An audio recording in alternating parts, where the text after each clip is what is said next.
bakubita hasi bakuruka umuntu akikubita hasi agasa nk'utagangaye umwe akikubita hasi akambara n'ubusa undi agakora ishyano abantu ugasanga bahashengereye impanda ziravuga kugira ngo dukanguke hagiye gushyirwaho igishushanyo kizicisha n'abatakiramye bagakoresha uburetwa mu buryo bwose ababibisi bakamena amaraso kugira ngo bakomeze bicare ku ntebe zabo zabashyiriweho n'umwanzi kugira ngo bishimiremo ariko ntibamwubahe naho bamuvuga ku munwa ariko imirimo yabo ikabagaragaza ibyo bakora n'ibyo batekereza bikaba ibyashebuja wabo kabone naho baryarya mu buryo bwose wari umuyobozi ukomeye cyane muri Anglikani Desmond Tutu yarapfuye ejo bundi apfa ari umusaza ushaje neza imyaka 90 twese twarababaye kuko ni umuntu yatuvuyemo kandi akabaye ingirakamaro ariko ni wa muntu wihanukiriye akora amahano igishushanyo kigiye kuba ku bantu bose icyateganyijwe no kurimbuka dore ubuhanuzi nyakuri cyo butubwira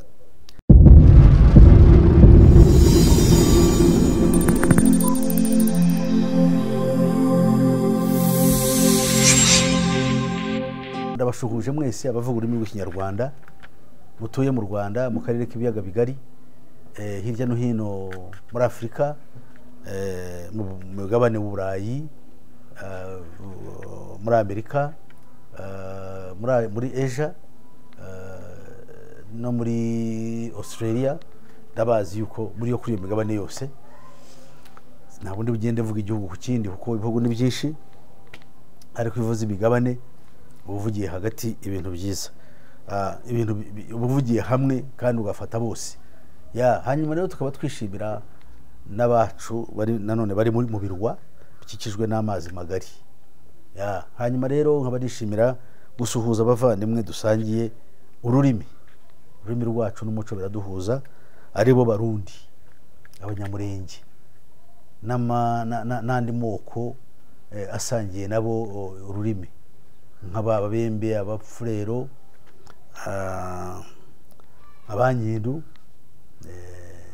n'abandi benshi nta kwirirwa ndondora asuhuza ari abavandimwe bo mu gihugu cya Kongo Kivu y'Amajyaruguru b'Abarwandafone murahari benshi Imana ibaha umugisha murahara aho ngaho kandi mufite n'abanyu bari hirya no hino muri diaspora abo bose turaganira kandi turakundana n'abana b'Imana abafumbira abavandimwe ndetse n'abahororo muri Uganda turabasuhuje hanyuma n'abahangaza muri Tanzania nabo turabashuhuje twiringiye ko Imana yatugiriye neza ikatuhuza kuri ururimi inyungu twayikuramo ni iyihe nuko twakuriramo ijambo ry'Imana hari abantu benshi bahurira ku rurimi n'umuco bikabafasha mu kuba bagashoza ntambara no gukora ibibi byinshi bitwaje ubwo bumwe bwabo bakaba bakora ibyatuma banarimbuka ariko twebwe twabonye ibyatubayeho yuko ari bibi gusa umwanzi Satani yakoze uko ashobora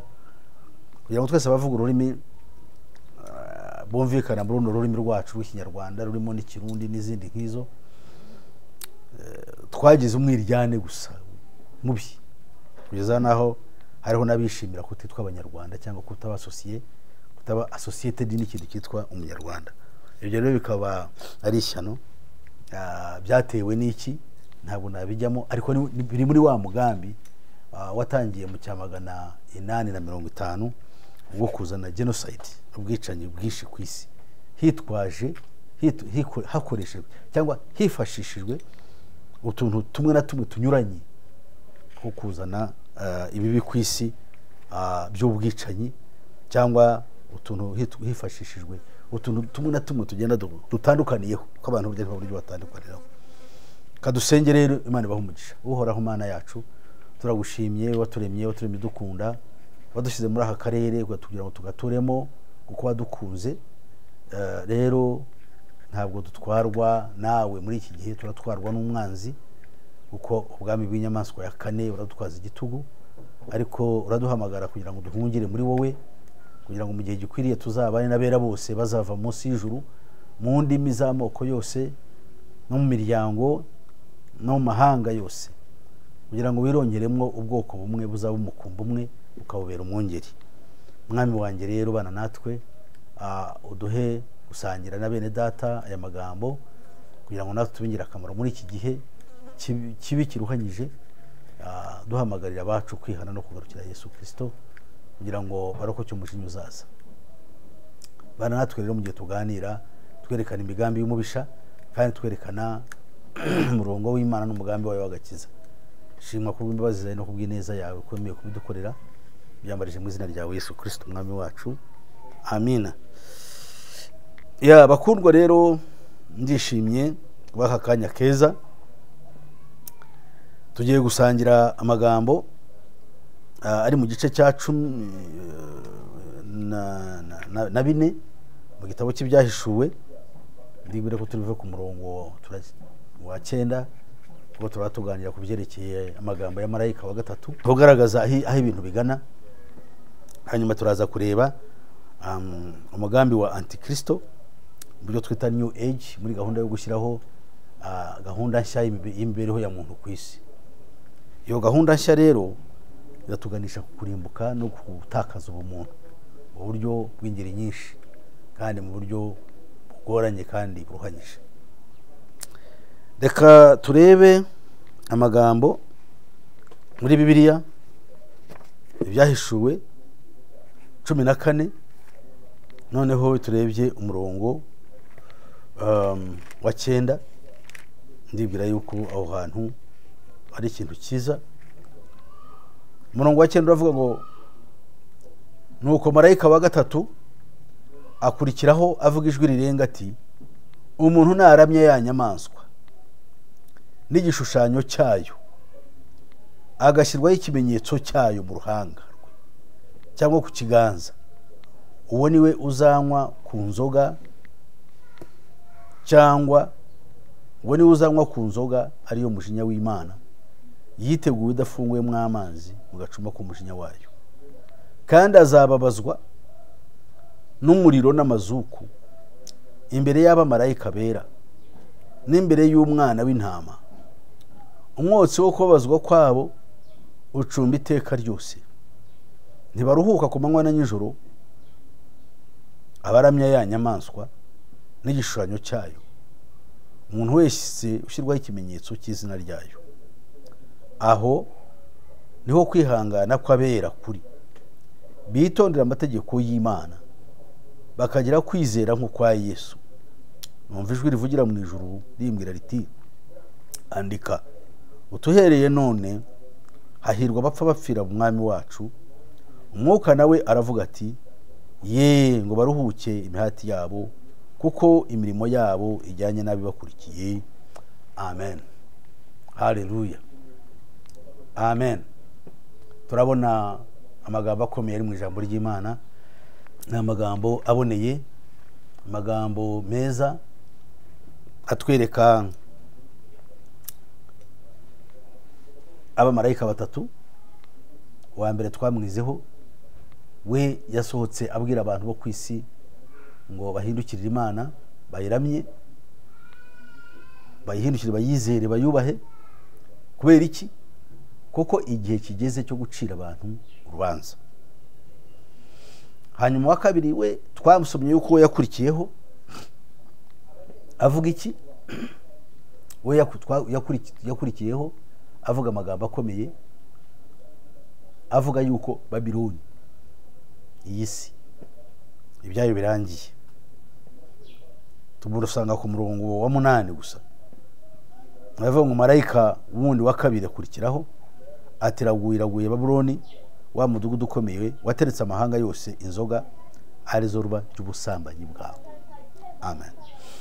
Imyaka myinshi cyane irashize, Satani anyuze muri iyi si n'ibirungo byayo n'ibishuko byayo n'ubutunzi bwayo n'ibishashagirana byayo, abeshya abantu abakomeye n'abarwanira ingoma n'abandi bose bashaka ubutunzi bw'iyi si kugira ngo basambane nayo, basambane ni na Satani, binyuze mu kwiramya no kuyishaka no kuyikorera n'amaboko yabo yose n'imbaraga zabo zose. Bagakoresha uburetwa mu buryo bwose, ababi bisi bakamena amaraso kugira ngo bakomeze bicare ku ntebe zabo zabashyiriweho n'umwanzi kugira ngo bishimiremo. Ariko ntibubaho Uwiteka Imana Data, kandi ari we abami bose bo mu isi bakwiriye kubaha. kuko niwe nyir'ubutware, nyir'ubushobozi, niwe nyir'ukurema byose. Ariko ntibamwubahe naho bamuvuga ku munwa, ariko imirimo yabo ikabagaragaza. Ibyo bakora n'ibyo batekereza bikaba ibyashebuja wabo, kabone naho baryarya mu buryo bwose, ariko ntibubahe Imana. Ibyo biragaragara, kandi bigaragarira amaso y'abatamagawe, bahawe amaso yo kureba no kumenya, bakareba iby'ukuri, bakitandukanya n'ibizira. Tubonye umugambi ukomeye ngo marayika wundi wa gatatu we noneho akurikiraho. Marayika wundi wa gatatu avuga ijwi rirenga ati, umuntu naramya ya nyamaswa n'igishushanyo cyayo, agashyirwaho n'ikimenyetso cyayo mu ruhanga cyangwa ku kiganza, uwo niwe uzanywa ku nzoga ariyo mujinya w'Imana.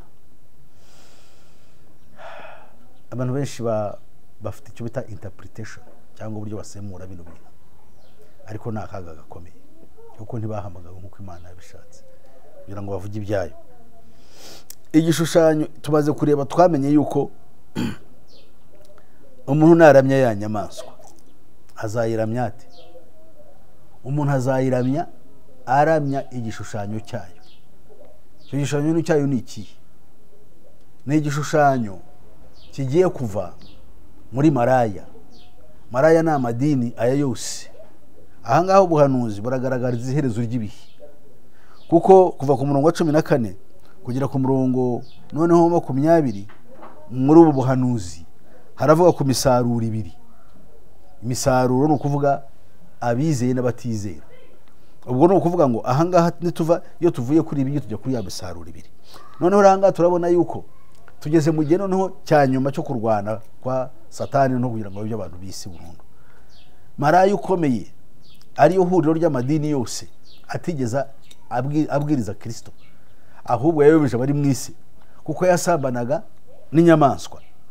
Iyo nyamaswa ariyo Antikristo, byashyizweho kugira ngo irwanye Kristo ku mugaragaro kuva ingoma ya Roma yashingwa mu mwaka wa 168 imbere ya Yesu Kristo. Aha rero turabona ikintu gikomeye cyane. Turabona abangaba bazasenga igishushanyo kigiye gushyirwaho, bazakiramya, kigiye kuva muri aya madini yose. Amadini amaze igihe yarabaye maraya. Nacyo munyumve neza, niba yari maraya ntacyo yamariye Imana, nta nicyo yamariye Kristo, kuko yakomeje kuraya abihabara, ihabara ry'umwanzi, akamukorera mu ibanga ndetse no kumugaragaro. Numvise ejo bundi umuntu wari umuyobozi ukomeye cyane muri Anglikani, Desmond Tutu, yarapfuye ejo bundi. Apfa ari umusaza ushaje neza, imyaka 90.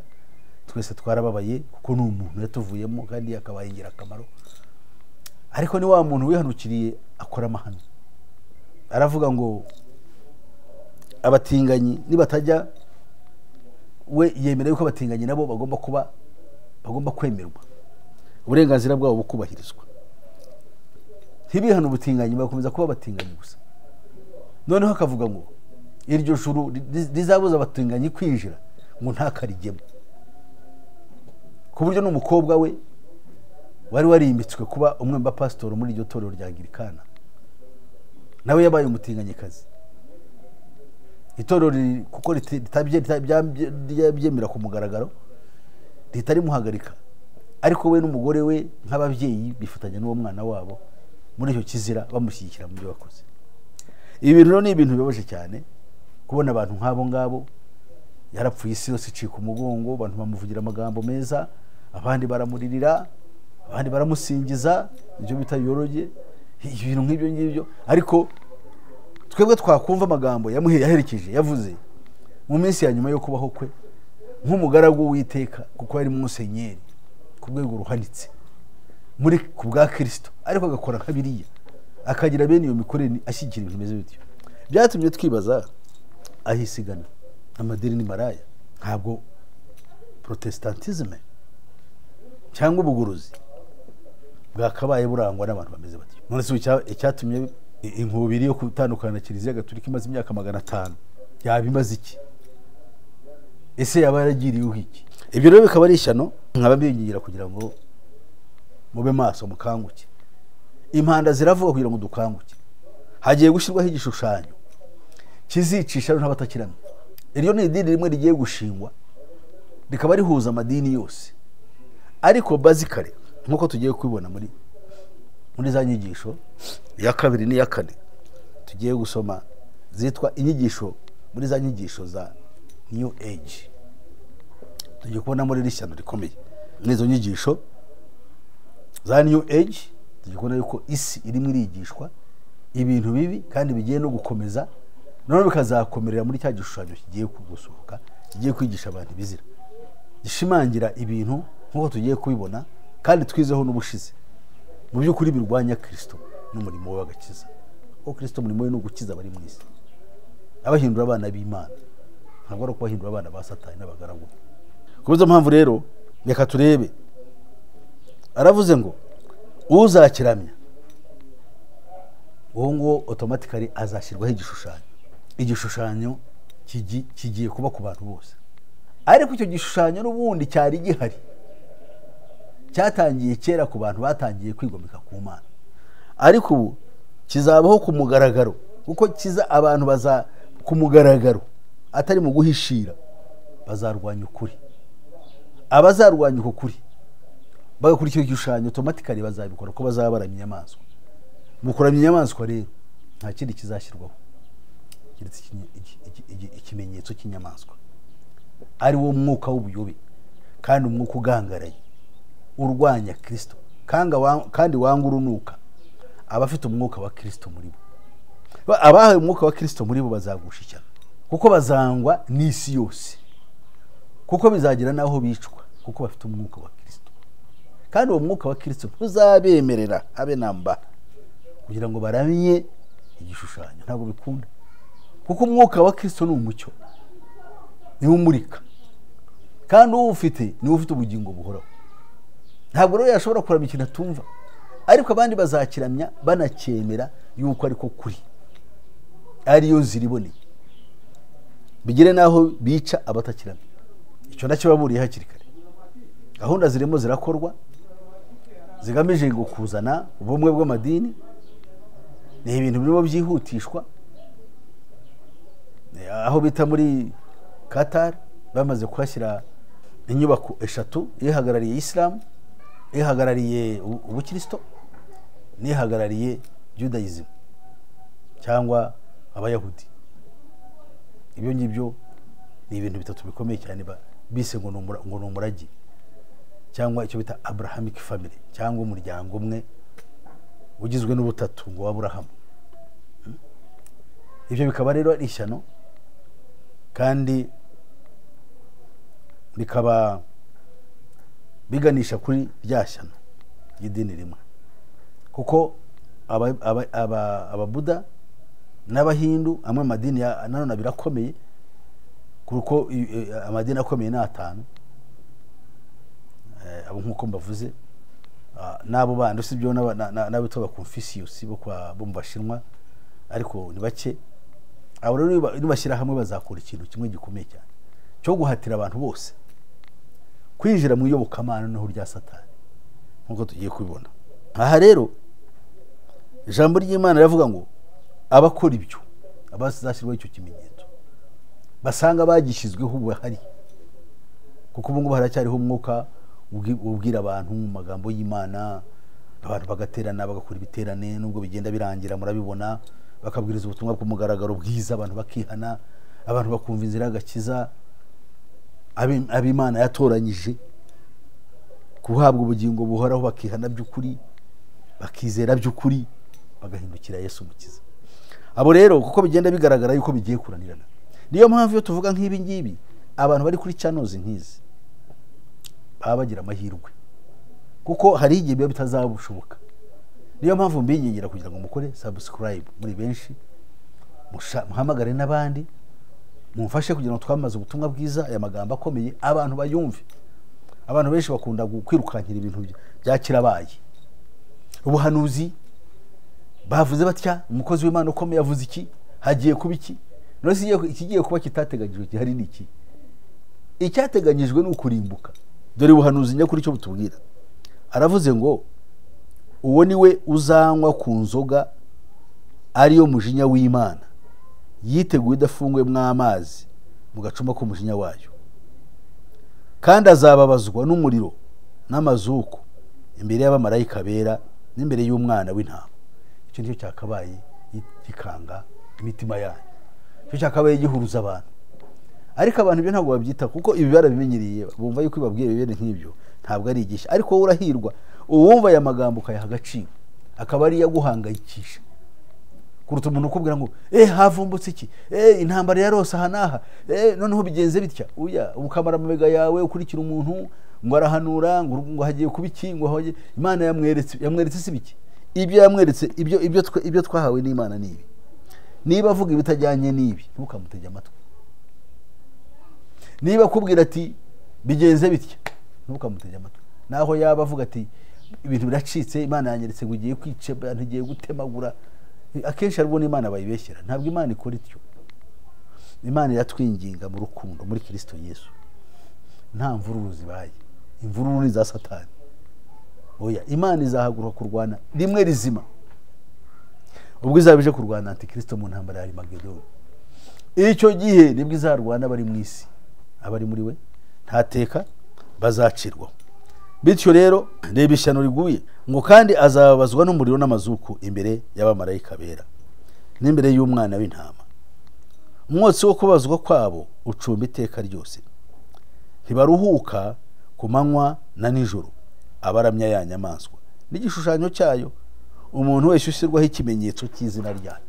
Ahangaha uzabana abantu benshi bakubwira igishushanyo, umuntu uruvange rw'amadini, aho ngo bafite ukuri muri urwo ruhande rwabo.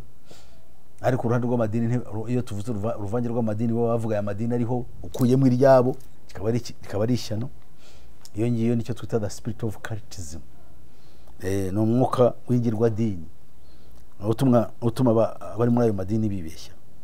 Ariko twemera yuko aya madini ariho ko yakabaye yose agize ikintu cyitwa maraya. Hari ijambo ritubwira ngo icyo kimenyetso, umuntu ushyirwaho ikimenyetso cy'izina ryayo, ni ukuvuga ngo izina ry'iyi nyamaswa ni Antikristo. Ikimenyetso cye cyangwa izina rye rirangwa na 666. Bivuze ubwenge no gutekereza no gukora no gusenga no kwibwira muri rusange kwa muntu. Iyo ni porogaramu yatangiye mu kinyejana cya 18 kugira ngo abantu bajyanye n'icyo bita modernity, mbese ibihe by'iterambere, ibihe byo twita the industrial revolution. Abantu ubwo bateraga imbere mu buryo bwose mu myaka nka 200 ishize, ubwo ibintu byose byirukankaga, ubuvumbuzi, ubuhanga muri siyansi na tekinoloji, ibyo byose bigakorwa ni ibintu bimaze igihe gitoya. Noneho muri kino kinyejana cya 21 byo biteye ukundi, bihindagurika buri kwezi, hakazi bihakazi. Mu myaka nka 10 byo twabonaga bigezweho ntabwo bigifite akamaro. Za telefone twari dufite zo bitaga tuvugane n'ibindi byabaye icyo twita mu cyongereza fads, ni ibintu byahise birangira, kandi cyari cyaje nk'iterambere. Za telefone twari dufite z'umuriro zo mu mazu, za televiziyo, za byose birahindagurika. Ni ibintu bikomeye cyane, birihuta. Haraza ibindi bintu kandi ntibitinde, hakaza ibindi bikadurenga bikadusiga abantu. Kubera iki? Birava mu badayimoni nibo babikora, ntabwo ari ubwenge bwa muntu. Rero kwihangana kwacu ku murongo wa 12, ngaho niho kwihangana kw'abera kuri, bitondera amategeko y'Imana bakagira kwizera nk'ukwa Yesu, cyangwa bakizera Yesu. Kwizera nk'ukwa Yesu ninde ukugira? Nuwahawe kwizera ku giciro cyinshi, agahabwa umwuka wera w'Imana, nk'uko Yesu yizeraga Imana, nabo bakayizera batyo, kandi bizera we kuko niwe twahawe, niwe shusho y'Imana itaboneka, kugira ngo mu kwizera we tube twizeye Imana y'ukuri. Nk'uko abaramye inyamaswa bakayizereramo baba baramye Satani. Icyo ni ibintu biri byumvikana. Abari muri Kristo Yesu baba baramye Imana y'ukuri. Abari hanze ya Kristo Yesu n'umugambi w'agakiza baramye ikiyoka, bari muri gahunda yindi.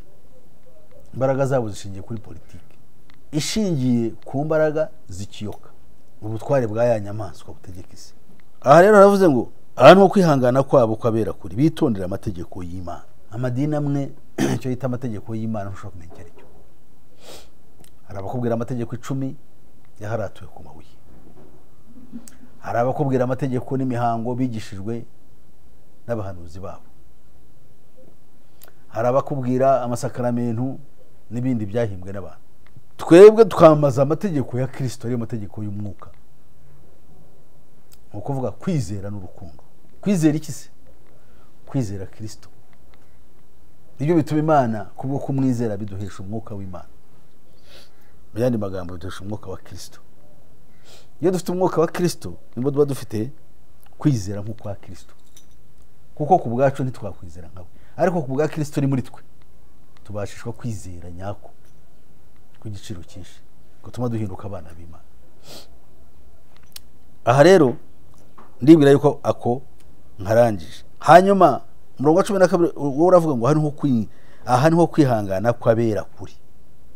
Abera, hari abantu benshi kubw'idini ryabo cyangwa amadini yabo biyitirira uyu murongo bakaba baribeshye cyane. Aha ngaho tuvuze abera, tuvuga abera bejejwe n'amaraso ya Yesu, bakaba barabaye urubyaro rw'Imana, urubyaro rwahanuwe, urubyaro Aburahamu yasezeranyijwe, urubyaro Paulo yavuze mu Bagalatiya 3:19 wagombaga kuza kugira ngo isezerano ry'amategeko rishyirweho iherezo, kuko ryagombaga kubaho kubw'ibicumuro, ariko riracyakora kubw'ibigande nanone. Hanyuma haboneka urubyaro rw'Imana. Hanyuma rero 13 ngo numva ijwi rivugira mu ijuru rimbwira riti andika, utuhereye none hahirwa bapfa bapfira mu mwami wacu. Umwuka nawe aravuga ati ye, ngo baruhuke imihati yabo, kuko imirimo yabo ijyanye nabo ibakurikiye. Numva ijwi rivugira mu ijuru rimbwira riti andika, utuhereye none hahirwa bapfa bapfira mu mwami wacu. Aya niyo magambo abantu bakwiriye basoma Bibiliya bakwiriye kubatekereza. Ni ryari umuntu apfira muri Kristo Yesu? Ntupfire mu idini runaka se? Oya, ibyo nyine bishaka kubaza. Upfire muri Kristo ninde? Upfire muri Kristo ni wahawe umwuka w'Imana. Umwuka w'Imana niwe umuntu ashobora kwishima yuko umuntu apfiriye muri we. Ibyo umwuka niwe ubihamya, kuko umwuka nawe aravuga ati ye, ngo baruhuke imihati yabo. Uwo ni umwuka wa wundi uvugira muri ba bandi bapfiriye muri Yesu Kristo, ngo kuko imirimo yabo ijyanye nabo ibakurikiye. Niyihe mirimo se? Ni imirimo yo gukiranuka, imirimo duheshwa n'umwuka wera twasezeranyije kugenderamo, nkuko Paulo abishimangira mu rwandiko yandikiye Abefeso. Hari imirimo myiza yaduteguriwe kuzagenderamo twebwe abiringira Yesu Kristo kandi abari muri we. Imana yo mu ijuru baho umugisha kubwira ijambo dusangiye. Rebere ko butatu tuzavuga ko kubyitwa imisaruro ibiri, tukareba yuko ibi turimo birimo biratwerekeza ku misaruro ibiri. Imisaruro ibiri igiye kubanzirizwa n'igishushanyo gisengwa kizatuma abantu hafi ya bose bashyirwaho cya kimenyetso, ari wo mwuka bazahabwa w'ubuhakanyi.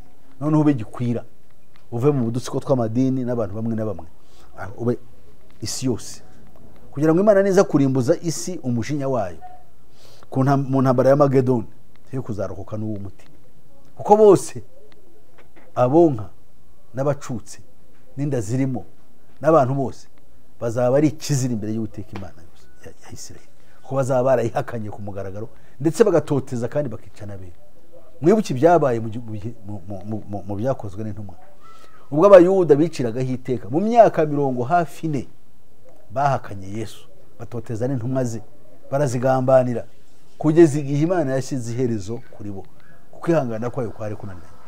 Abanyamahanga rero tumaze imyaka n'imyaniko turi mu idini ryacu, amadini yacu, kuko n'abayahudi cyangwa abayuda bamaze imyaka 1500, ariko imyaka 40 yonyine, hagati ya 35 na 40 bagoshije ishyano, kuko banze kumva imbuzi yabahamagariraga kwizera uwo Mose yahanuye.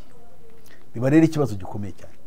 Ndakwinginze wowe kugira ngo we kugusha ishyano wihakana Imana muri ubwo buryo. Tugiye kureba rero amagambo, tugiye kureba muri izi nyigisho za new age zirindwi arizo zigiye kuba ipfundo ry'igishushanyo gisengwa kigiye gushyirwaho. Izi ni amategeko arindwi cyangwa inyigisho zirindwi abazashyirwaho ikimenyetso bamaze kwakira kandi bazagenderamo bamamaza. Nuko ingingo ya mbere hakana yuko Yesu atari we Kristo wenyine, abandi bose ba Muhamadi, ba Musa, ba Buddha ngo nabo bari ba Kristo. Ingingo ya kabiri cyangwa inyigisho yabo ya kabiri tuzita inyigisho ihakana ubumana bw'Imana ya Isirayeli, Imana itagaragara yihishuriye gusa ab'Imana yahisemo kuvugana nabo, ariko kandi yagaragajwe na Kristo Yesu, Imana itaboneka, ishusho yayo ni Yesu Kristo. Rero ni uguhakana Imana ibonerwa muri we.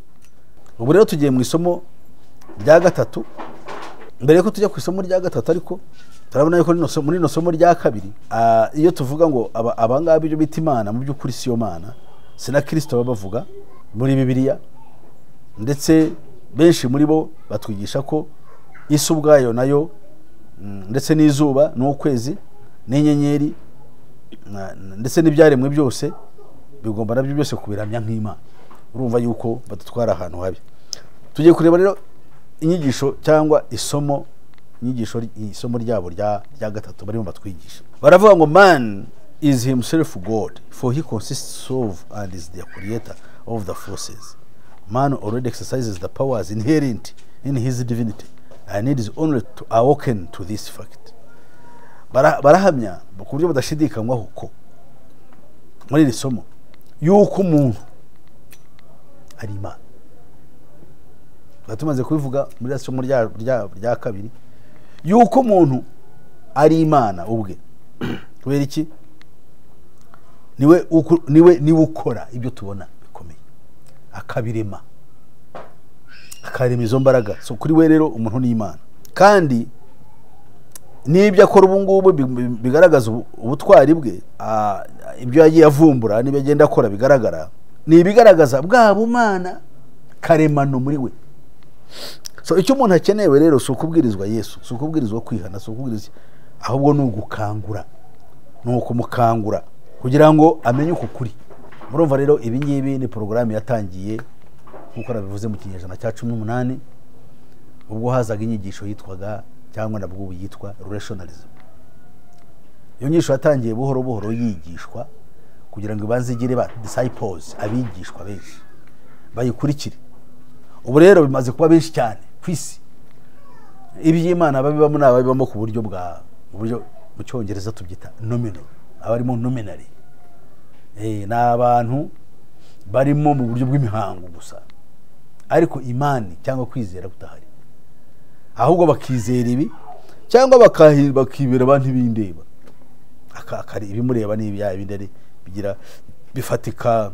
Iby'Imana byumva atyo, ashobora kubijyamo kubw'imihango cyangwa kubwo ari umuco aho ari cyangwa hatuye, kugira ngo agaragare muri societe yuko yagiye muri ibyo bintu, ahabwe ibyo akeneye, bamusezeranye, bamuhambe, bamusengere, ariko umutima we utari kuri ibyo ngibyo. Kandi noho nabasanze kugira ngo mwigishe iby'Imana bakamubwira ibijyanye na gahunda yabo nabo, kuko nabo bafite inyungu muri ibyo byose.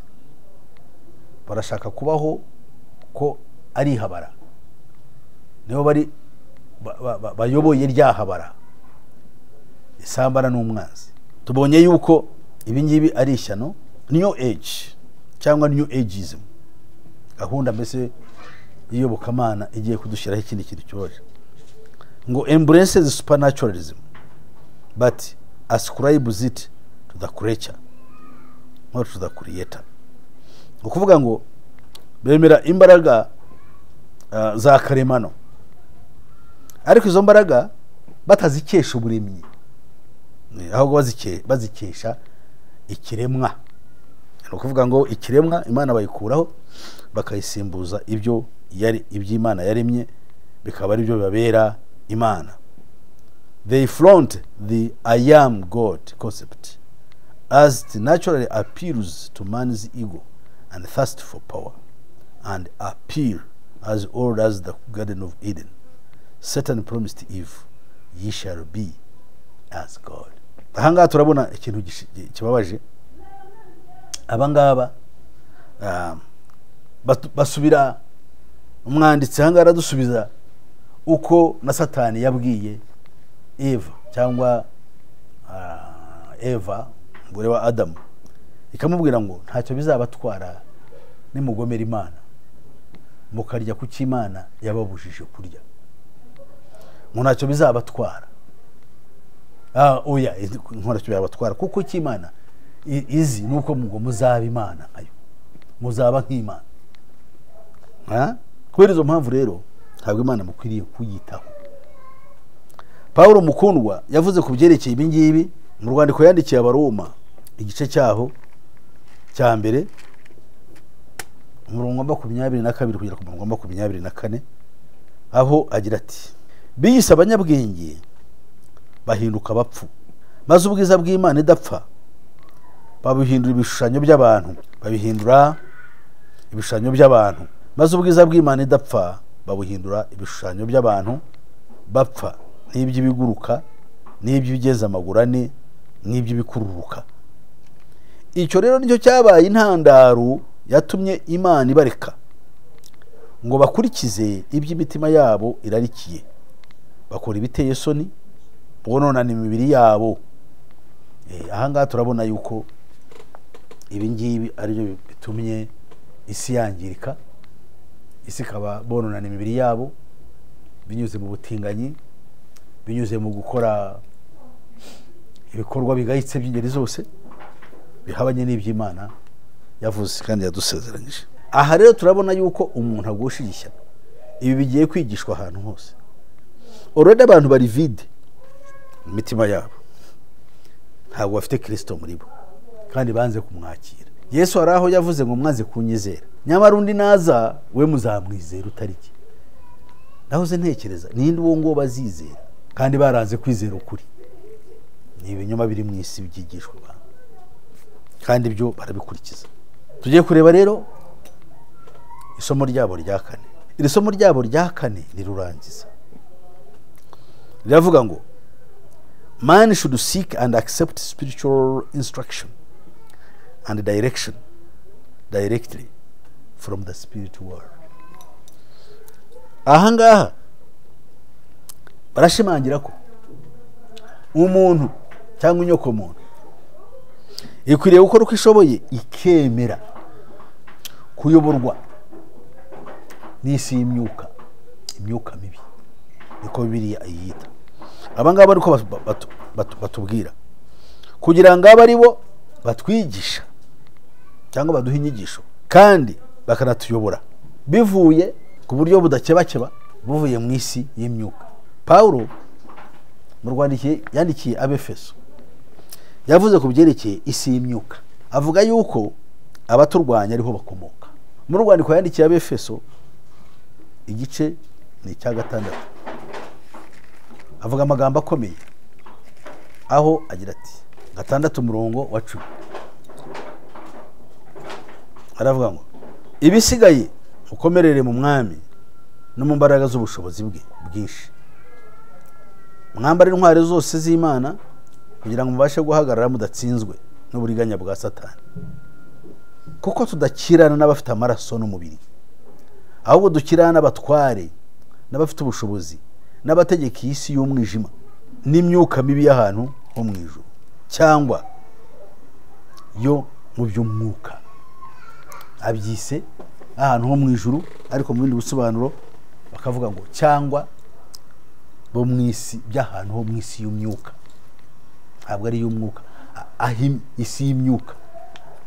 Ubu rero ibi nibyo barimo badukorera, barimo baratuganisha ahantu habi kugira ngo bya bindi twasabwaga kwirinda no kurwanya nabyo twambaye intwaro z'Imana. Intwaro z'Imana zigizwe no kwizera no gukiranuka n'ubutumwa bwiza no kwizera, ariyo nkota nk'uko byanditse muri Bibiliya, tubane tubitakaza. Bamaze rero kudukora icyo bita disarmament, kutwambura izo ntwaro z'Imana niba tutazambaye rero ni ukuba ntabwo turi abasirikare, ntabwo dushoboye guhagarara kugira ngo turwanye umwanzi. Kuri uyu murongo twari tubonye Abefeso 6 umurongo wa 11, Abefeso 6 umurongo wa 13 haravuga ngo nuko rero mutware intwaro zose z'Imana kugira ngo mbashe gukomera ku munsi mubi, kandi murangije byose mbashe guhagarara mudatsinzwe. Muhagarare mushikamye, mukenyeye ukuri, mwambaye gukiranuka nk'icyuma gikingira igituza, mukwesa inkweto arizo butumwa bwiza bw'amahoro bubiteguza. Kandi ikigeretse kuri byose mutware kwizera nk'ingabo, ariko muzashoboza kuzimisha imyambi ya wa mubi yose. Urugamba turwana ruzaba rurangiye, ntacyo tuzaba dushigaje. Turagira ngo rero ubu uhereye none mwambarize intwaro binyuze ntabwo mwazambara mutabanje kwizera Yesu Kristo, ko kwihara no kubarirwa ibyaha bikwiriye kubwira amahanga yose, kugira ngo twambarize intwaro ejo batazakudufata batwiriza mu kuramya cya gishushanyo, tukakiramya tunezerewe. Kandi mu kuramya igishushanyo tuba turamya inyamaswa, kandi mu kuramya inyamaswa tuba turamya ikiyoka. Nitumara rero gukora ibyo ngibyo tuzaba tagifite nta magaruriro. Umurimo wacu budukora ni ukurwana intambara ya nyuma, kuko kugira ngo tuzahagarare ku munsi mubi nuko tuzaba dufite intwaro z'Imana. Abantu benshi ntabwo izo ntwaro tuzifite, none bo tuzamira dute? Reka dukanguke, gihe nanjye ubwanjye namwe turushaho gutekereza kwizera, turwanye intambara y'ukuri kugira ngo dushobore gutsinda ibyago bigiye kuza muri iyi si. Imana yo mu ijuru ibaho umugisha kandi bagire neza, ibashoboze, ibaho ubushobozi bwo gutsinda akaga katwerekeye. Imana yo mu ijuru ibarwanira intambara. Niyo mpamvu ivuga ngo the law of the occult is almost always on the basis of acquiring knowledge or power. Kimwe mu bishuko bya Satani akoresha ni ukunokesha abantu ikintu cyitwa imbaraga n'ubushobozi ndetse n'ubuhanga cyangwa ubumenyi bwihariye. Ibyo byavuzwe n'utwaga Neil T. Anderson. So we crave, tugerageza iteka ryose kugira ngo tugire ubumenyi, kandi ubwo bumenyi bukaba buri esoteric, ni ubumenyi bushingiye ku bumaji abandi bantu batazi, kugira ngo twumve yuko abo bantu tubarusha, dufite icyo dufite badafite. Ari nayo mpamvu abantu bacu benshi biyobokamana rya none biyitirira Kristo bafite zino mbaraga ziri esoteric za gikonikoni, zizwi n'abaki, zidashobora kuba zatungwa n'umuntu wari we wese. Bazigira bakazibakangisha ngo n'imbaraga za Yesu kugira ngo bikururaho abantu benshi bakabakurura babatwara. Iyo bakuruye babatwara abadayimoni, kuko izi mbaraga zitangwa n'abadayimoni, ntabwo zitangwa na Kristo. Kristo atanga urukundo, agatanga n'imbaraga z'umwuka wera zituma umunyabyaha ahinduka icyaremwe gishya. Ntabwo ari umuntu kumuka kwirukanka inyuma ngo ashaka ibitangaza n'ibimenyetso. Iyo twita the esoteric power. We want to experience a power that is super spiritual and supernatural in origin. Buri gihe dushaka tubona imbaraga zikomeye z'ibitangaza kandi zo mu mwuka, zo mu mwuka ariho kandi zirenze ubushobozi bw'umuntu. Abantu ibyo nibyo bashaka. Ndirugize rute shobora gukora ibi, ndakora ibitangaza, ndazura abapfuye, ndakora ibi. Ariko Kristo ntawe uri kumwe nawe. Ndakora ku kintu kikagera gite, ndakora ku kiki, ndavuma umuntu akagenda, ndabyaza abantu, ndarukisha abantu amarozi, ibintu bya gipfumu. Izo ni imbaraga ubundi zisanga mu bapfumu. Abapfumu impamvu bubaho ku isi no ko bafite bene izo mbaraga. Abakozi abitirira Imana y'iki gihe nabo usanga izo mbaraga arizo bashaka, usanga bazisangiye n'abapfumu. Ibyo rero bigatuma abantu benshi bakurikira. Mu gukurikira izo mbaraga rero abantu gutakaza kwizera kwabo. Bamara kwizera kwabo bakaguha iyindi mana. Iyo mana ntabwo ishobora kuba hazambara za ntwaro twumvise: kwizera, gukiranuka, ijambo ry'Imana ari ryo nkota. Ntabwo bakirisomye, ntashobora bamaze kubikurangiza. Usanga batazi n'ijambo ry'Imana, ntibazi no kurisoma. Niyo mpamvu bafata Bibiliya bagatwarwa, ugasanga bamwe barakoreshwa amahano, abandi baragaburirwa ibyatsi, abandi bararisha nk'inka, abandi baranywa ibiki, abandi barabwirwa gukora ibintu by'amahano, kuko batamenye neza umukiza uwo ari we. Intwaro bamaze kuzibakuraho. Ubwo rero bizaborohera ba bandi bitona abayobozi banyu bo mu mwuka kubahuza n'iri shyano ryitwa gukorana cyangwa gusangira n'abanyabyaha cyangwa n'imyuka mibi, kuduhuza na ya myuka mibi yo mu kirere. Byaratangiye, biri muri aya madini tugenda. Niyo mpamvu iyo usanga hari amadini aho abantu bakora ibitangaza, birukanka, bakina umupira, bagira bakinira umupira mu rusengero, bagukubita hasi, bakuruka umuntu akikubita hasi agasa nk'utagangaye, umwe akikubita hasi akambara n'ubusa, undi agakora ishyano, abantu ugasanga bahashengereye. Iyo myuka baraduhuza ni ya myuka mibi, kandi abo bantu bitegereza ikintu kibaranga, ntabwo bafite umwuka wa Kristo no kwicisha bugufi bye. Hano ubwo ababakurikira bahindutse ibyaremwe bishya ngo babe urubyaro rw'Imana, kandi ibyo bintu bikaba ari akangaratete. People don't seem to want to hear what God has to say. Ntabwo abantu bita kumva ijambo ry'Imana icyo rivuga. Uzumva abantu benshi muri aya madini yacu, cyane cyane ya Gipantekote y'iki gihe, bahura ngo twe dushaka kumva Imana, aho Imana ivuga. Imana ivuga, ntabwo bashaka kumva icyo biri ivuga ariyo jambo ry'Imana, bashaka kumva gusa uwahanzweho ibyo avuga, wahanzweho n'abadayimoni, ibyo babwira n'ibyo bita mu ijambo ry'Imana. They want information and direction from someone else who knows a psychic, a channeler, palm reader, a card reader, Ouija boards, astrology, magic, charming, automatic writing, or the spirit of a dead friend or a relative. Abangaba bakunda ibintu byakirabaye. Abapfumu babo baza aribo twita abagirwa, ndetse n'abahuza niyo n'imyuka bakamenya ibarimo, bakamenya bakabarondora, bakunda kurondorwa, bagasoma abasomerwa ibyo bita mandiko. Uzasanga abantu bita ngo ni mandiko. Biriya ibintu bya mandiko ni ibintu by'abadayimoni. Ninde mu isezerano rishya utubwira iby'amandiko? Iby'amandiko yabonetse gusa Imana iburira umwami Beluteshazari yuko ingoma ye irangiye, usanga ari byo bavuga ubu ngubu. Kira ni ikintu cyabaye, inzira Imana yavuganye n'umwami imwereka ibyo yuko birangiye. Ntabwo byahindutse practice y'abakristo bagomba gukoresha. Bakundwa rero, hamwe n'ibyo abariringiye ko twiri kuba tugarukira aha ngaha, tugakora ikindi cyadufasha ari cyo gusenga, tukareba ubwo tumaze kubona ibi ngibi. Ndabahamagarira kwiyunga n'Imana muri Yesu Kristo, ndabahamagarira gushaka Imana yo mu ijuru kugira ngo twishime kandi dushobore kubonera nk'uko Yesu abishaka. Yesu aragushaka, nanjye arashaka. Arashaka yuko mukorera, arashaka yuko nkora icyo naherewe ubuntu nkagikoresha kugira ngo mbone umugisha. Imana rero mu ijuru ibaha umugisha kandi bagirire neza kandi bashoboze kubaho. Ndabinginze kugira ngo twe gutakaza igihe cyacu, tugiye rero gusenga kugira ngo Imana itugirire neza. Ndibwira ko hamwe n'ibyo tuganiriye, Imana ijya kubakirira neza ikabaha umugisha.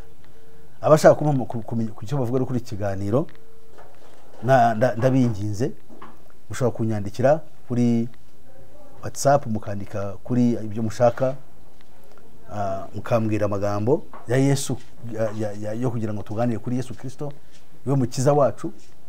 Munyandikira kuri nomero yanjye ariyo 0788 50 60 76.